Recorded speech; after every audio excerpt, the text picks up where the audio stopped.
What was Venice Beach before?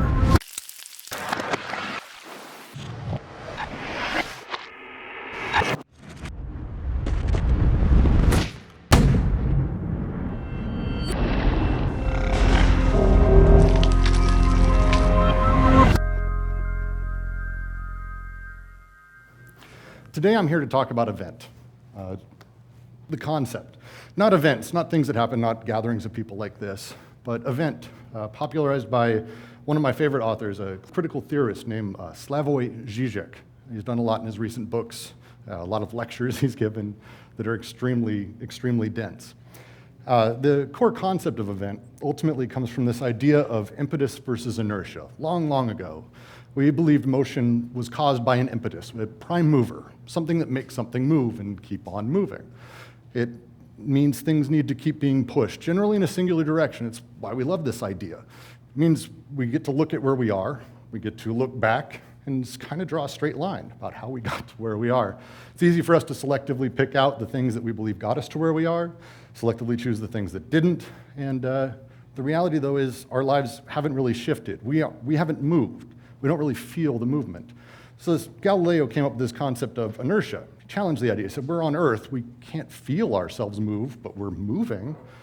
Well, so he came up with this concept that instead, it's a lot of little forces. After all, we're moving, we can't feel it. The point of reference stays in a single space. We don't feel movement, the Earth spins, the Earth moves. All of this happened. Velocity itself doesn't change until actually a force acts upon you. Inertia replaced impetus. We started not to think of a straight line causing things in the world of physics, but instead we're here because of dozens, thousands, a near infinite number of very, very tiny collisions and movements. I'd like to take that concept, and along with Žižek, who argues that we need to extend this concept beyond simple physics and talk about it instead from his sort of sniffling psychoanalytic dissections of pop culture. And in his book, Event, he says it more aptly than I probably can. At its most elementary, an event is not something that occurs within the world, but it's a change of the very frame through which we perceive the world and engage in it. I highly recommend the book.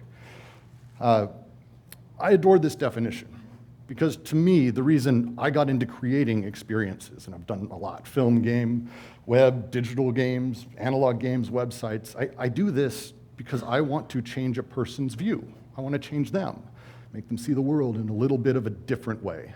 It's hardly unique to me, I'm sure everyone here can feel this, but it's intensely, profoundly important to me, and that's what I want to share today. So I'm going to take you through three kind of events. The events we use in storytelling, commonly have for pretty much millennia. Then I want to talk about the events that happen in our daily lives that shift our lens. And then I want to talk about what I believe is the next artistic horizon. It's why I've chosen the path I've chosen. I'm working in virtual reality. So first, let's talk about event, as you may see it used in film, TV, cartoons, books, documentaries, things like that. Perhaps a film opens, far left there, with a happenstance encounter between a man and a woman. A man then goes to his job where he's fighting for a promotion. A woman has coffee with a friend to discuss her life. They meet again. Other things happen. And as trained film viewers, and I'm a very professional one of those, we find the moments to focus on. We know which are really the important moments of the story, the triangles. And we don't really remember the moments where, in, say,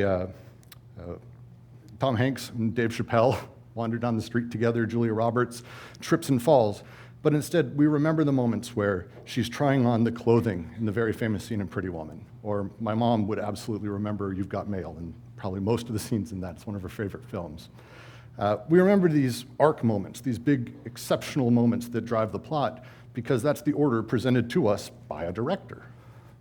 But what I want to focus on here is what is called the critical path to the event. All of us are very aware of this core concept. This is, as we learn as viewers what critical path moments exist, the event ultimately becomes a sum of things that have been happening directly before it. These pieces are laid out in a specific order. The thing causes thing, causes thing, causes thing. This is the concept of impetus. It's crystal clear. If you take almost film ever made, you're able to spot these things. It's really how the medium of film and a lot of storytelling works in its core concept. And so our media trains us. This is how events actually happen. A series of cumulative things pushing people in a singular direction, one after another. The important items of a story always push towards that. That's great writing tends to do that. But to really get into why this puts us in a troublesome place, I have to dive into another concept, and it's another really difficult one, and I'm not going to give it the amount of time that's really needed. It's Jacques Lacan's concept of the symbolic order. This is all the things that have happened to us in a meaningful way, even minor things that ultimately shape our worldview. They make the way we see the world. These items piece together to form our lens. This is how we see meaning in events, minor and large. We look through the lens every time we take something in. It's how we conceptualize the world. It's how we take the symbolic order into ourselves. It's not happenstance. These things necessarily have to fit together tightly. This is the only way a sort of cumulative psyche can exist for us to have any sense of worldview. So let me share with you my symbolic order. It's a very compressed version. I'm not going to take you through the 37 years ultimately, but I want to start with an event a lot of people understand. Parenting is one of those moments in our lives. When I was born, my parents got a chance to experience event. Parents always do. Their entire lives are suddenly resituated. The lens is shifted around this new thing, this thing that has happened to them. For me, it was this little boy, not so little anymore, but once upon a time I was. And this thing gives new meaning to everything that came before it. I got a brother. We got to grow up together, actually. He's a good kid. I had friends. This is Dylan, an old friend of mine, catching crawfish in a local stream down the street from our house. Well, I learned to perform early. Me being on stage is not some crazy new thing I'm doing today. And there's my buddy Dylan again on drums. And then junior high happened, and I'll just be frank, these couple of years were simply shit. It was awful across the board. It was getting in fights, getting beaten up. I started smoking, kind of for the first time. I started drinking, first explorations with pot. These things aren't events, though. These are just things that happened. This is what happens. It's when we're young, we have a chance, because our symbolic order is so open, we have so few things inside of it, it's easily filled. When you have fewer pieces in a puzzle, it's easier for you to slot in no matter the size of things. And of course, high school was awkward. I had friends, luckily, friends I cared about, I was close to. I egotistically thought I was, you can see me up in the middle there, I was the best damn debater my school could possibly have. I could argue anything with anyone, and I absolutely did. I also did drama, taking the lead in a few plays. Standing stage, again, didn't come out of nowhere, and yes, my buddy Dylan again. And then high school ended. Every one of these crazy photos, a lot of schools do these, the silly one before the serious one. This one ultimately isn't much different from really every high school photo. At the time, it didn't seem different at all. And then shortly following that, one day I went out for a cigarette. Ran into my friend Eric Harris in the parking lot, who said, "Brooks, I like you now, get out of here, go home." I laughed. Meaningless event. My entire symbolic order had no reason to think anything was off. Dylan, friend I showed, he was on the other side of the parking lot at the time. It was just a day. Then my lens got shifted very, very quickly. Within hours, 13 people were killed.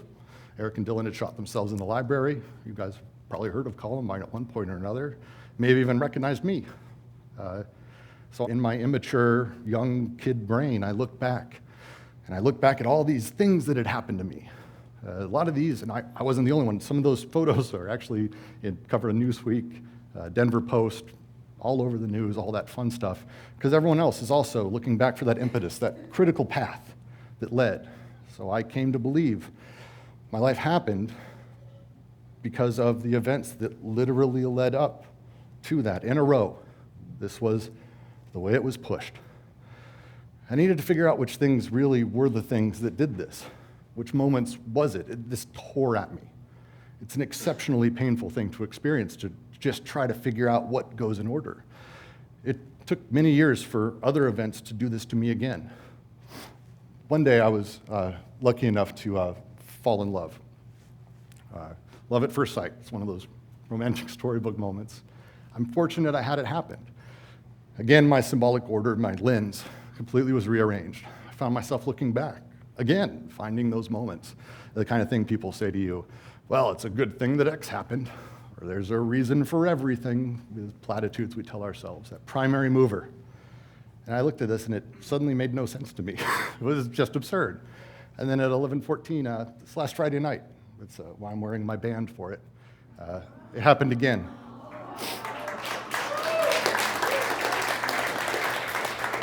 And little Dexter Brooks Brown was born. It was a trying, horrific, amazing, wonderful thing. But the reality is this event that happened to me isn't a film I sat through. Things are not lined up. This is not how life works. My entire symbolic order was not built for this. It was based on events that had previously transpired. I had fights with my parents, good days with my parents, my wonderful parents, my brother, friends of mine, my first love, which wasn't actually my first love. I lost my virginity. I got the shit kicked out of me. I had my first job, and I had a lot of jobs through high school. I couldn't really hold down work. I had a friend kill himself. I've had so many things happen to me, drinking, video games, that really shaped who I was. These are the things that shaped me, and all of us have so many. So the question is, which of those things I've named are the triangles? Which are the squares, and which are the circles? Which are the things that are the critical path? What really happens is actually that the event comes first. It's an odd way to think about it, but that's where it happened. My symbolic order shifts. At that moment, everything shifts and changes. The event is the thing that teaches you to line up and find that critical path. This is actually how real life works. This is how we do things. We see things backwards through the lens. And suddenly our triangles line up, and I get to pick what they are. Luckily, I get to pick it, because I get to say what's really important. And this is why I'm harping on event. The emancipatory nature of an event makes these moments central to our lives and our experiences. It gives us this momentary freedom to have our lens change, reassess the world, look at it differently. Our order shifts. Lets us see things from someone else's perspective, a new perspective, not the one that we've had always. It's central to changing someone's heart and mind. It is what many of us in this room and people watching struggle with when trying to create something that truly has lasting impact with people who take part. Something that makes a person reassess their symbolic order. So because of all this, I left some extraordinary jobs. I was fortunate enough to work on Star Wars for a number of years, Indiana Jones 2. Then I spent 4 years working with probably the greatest creative minds on Avatar with James Cameron, John Landau, Dylan Ben, just amazing human beings who are way more talented than I am. And I left that. I moved over to VR. And I did that because when you make a film, the symbolic order you're playing with sits purely on one side of the screen. There's a mediator, it's the screen, that's what's happening. The director, the filmmaker, is the one who's putting everything up there. They're choosing what you're looking at, when, how it's shaped, the emotions around it. There's so many wonderful little tricks that everyone uses, camera angles and filters and lighting and all of this. And they do it in a specific order to tell a specific story. It is a hard and brittle straight line they built, though. It's hard because it's purely passive. I'm just taking it in. Brittle because it requires a person to accept everything that is being shown on them perfectly. It's really, really tough. And the brittleness isn't really a new concept. When I don't have a choice, I'm purely taking something in. There's no back and forth, no massaging of my beliefs. There's no testing of them. You need agency to allow that. So I left books and documentaries and film and all that, and I moved to video games, interactives. It's big deal. And this was better. This was huge for me. The mediator isn't hard and brittle in a video game in the same way. It's more fluid. I get some input as a player. I get to take on another character. But the limitations still exist. It's still the same setup. You give a player context of themselves in this new world. It means I only get to involve my symbolic order to a point, and then it's Geralt of Rivia. If you haven't played Witcher 3, it's wonderful. That's when the designers and writers of the games ultimately take over, and they're brilliant people who do this. But it's not for me. It's what if there's a medium instead, where there isn't really a controller, there isn't a character? What if it's you? What if I put you somewhere? I left you to your devices in a place where you had agency, where you make the choices that you're going to happen in front of you, where your own birth, growth, tragedy, love, birth circle that I've taken you through is the reason that these choices happen. There's no impetus. There's no original mover. Things are not a straight line. Instead, the velocity can shift. Inertia ultimately becomes the reason that the world around you changes. And what if I had an event happen during this? What if you're standing alongside someone in a hospice who's decided it's the end of their life? What do you do? How do you handle that? What if I make you walk down a hallway? School, maybe high school. Kids are getting shot as a school shooting starts. Maybe I have you stand in Aleppo as a barrel bomb is dropped from a helicopter. How do you handle that? And in this super unique medium that we're only starting to scratch the surface of, you're able to not only take it into your symbolic order, but you're able to react. And you react naturally. Suddenly we have a medium where there's no critical path.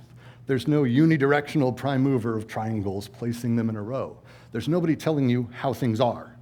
Instead, you get to see how you would be.